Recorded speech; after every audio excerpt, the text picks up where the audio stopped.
অসমীয়া calendar অনুসৰি 18 July শুকুৰবাৰৰ পৰা আৰম্ভ হ'ব শাওন মাহ। 21 জুলাইত শাওনৰ প্ৰথমটো সোমবাৰ। প্ৰথমটো সোমবাৰে আপুনি শিৱলিংগৰ পৰা উঠাই আনক এটা বিশেষ বস্তু। এই বিশেষ বস্তু আপুনি শিৱলিংগৰ পৰা উঠাই অনাৰ লগে লগে আপোনাৰ সকলো মনোকামনা পূৰ্ণ হ'ব। ভোলানাথৰ আশীৰ্বাদ সদায় আপুনি নিজৰ জীৱনত লাভ কৰিব আৰু প্ৰভুৰ কৃপাতে আপুনি জীৱনত উন্নতিৰ পথেৰে আগুৱাই যাব পাৰিব। অসমীয়া কেলেণ্ডাৰ মতে 18 জুলাই শুকুৰবাৰৰ পৰা শাওনৰ মাহ আৰম্ভ হ'ব। এইবাৰ 21 জুলাইত পৰিছে শাওনৰ প্ৰথমটো সোমবাৰ। এই শাওন মাহৰ সোমবাৰৰ গুৰুত্ব অপৰিসীম। এই মাহত ভগৱান শিৱক পূজা অৰ্চনা কৰিলে ভক্তৰ সকলো ধৰণৰ মনোকামনা পূৰ্ণ হয় বুলি বিশ্বাস কৰা হয়। শাওনৰ প্ৰথমটো সোমবাৰ 21 জুলাইত আৰম্ভ হ'ব। দ্বিতীয় সোমবাৰ 28 জুলাইত পৰিছে। তৃতীয় সোমবাৰ 4 আগষ্ট আৰু চতুৰ্থ সোমবাৰ 11 আগষ্টত পৰিছে। আজি মই যিখিনি কম এই কথাখিনি হৈছে এটা বিশেষ বস্তু আপুনি ভোলানাথৰ মন্দিৰলৈ গৈ ভগৱান ভোলানাথক অৰ্পণ কৰিব লাগে আৰু যেতিয়া মন্দিৰৰ পৰা আপুনি উভতি আহিব সেই বিশেষ বস্তুটো আপুনি লগত লৈ আহিব লাগিব।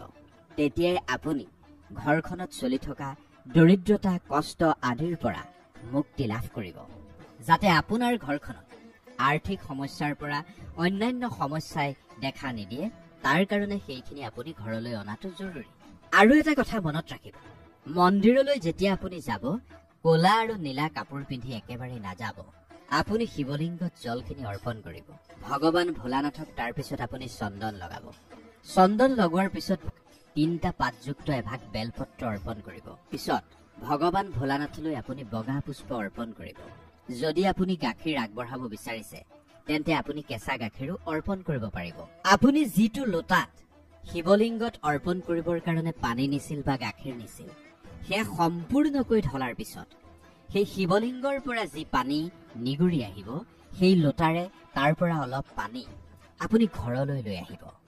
শিৱলিংগত জল অৰ্পণ কৰাৰ পিছত শিৱলিংগৰ পৰা যি জল নিগৰি আহিব সেয়া অমৃতৰ সমান হৈ পৰে। বহুতেই ক'ব পাৰে এয়া ঘোৰ অন্ধবিশ্বাস। ভগৱান কেতিয়াও অন্ধবিশ্বাস হ'ব নোৱাৰে, এয়া এক লোকবিশ্বাস। বহুতেই এনেদৰে বিশ্বাস কৰি সেই পানী কেইটোপাল শিৱলিংগৰ পৰা অনাৰ পিছত ঘৰলৈ আহি ঘৰৰ চাৰিওকাষে সেই পানীখিনি ছটিয়াই দিয়ক। ঘৰৰ মুখ্য দুৱাৰত সেই পানীখিনি ছটিয়াই দিয়ক। ঘৰত যিমান পৰিয়ালৰ সদস্য আছে সকলোৰে গাত সেই পানীখিনি ছটিয়াই দিয়ক। এইখিনিয়ে আপুনি কৰিব লাগে।